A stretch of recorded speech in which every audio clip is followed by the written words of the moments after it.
ঢাকা বিশ্ববিদ্যালয়ে সোহাগী জাহান তনুর গ্রাফিতির ওপর নিজের অভিনীত প্রিয় মালতী সিনেমার পোস্টার লাগিয়েছেন ছোট পর্দার আলোচিত অভিনেত্রী মেহজাবিন চৌধুরী। বিস্তারিত ডেস্ক রিপোর্টে।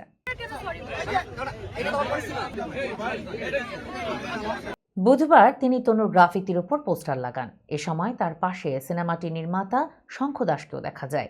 এ নিয়ে ফেসবুক জুড়ে সমালোচনার ঝড় বইছে। সোহাগী জাহান তনু কুমিল্লা ভিক্টোরিয়া কলেজের ছাত্রী ছিলেন। 2016 সালের 20 মার্চ কুমিল্লা সেনানিবাস সংলগ্ন একটি ঝোপে তার মরদেহ পাওয়া যায়। তাকে ধর্ষণের পর হত্যা করা হয়েছে বলে অভিযোগ রয়েছে।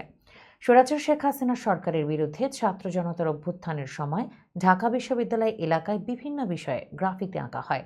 হত্যাকাণ্ডের শিকার তনুকে নিয়েও বিশ্ববিদ্যালয়ের টিএসসির ডাস চত্বরে একটি গ্রাফিতি আঁকা হয়। এতে লেখা ছিল, who do you call when the army reps.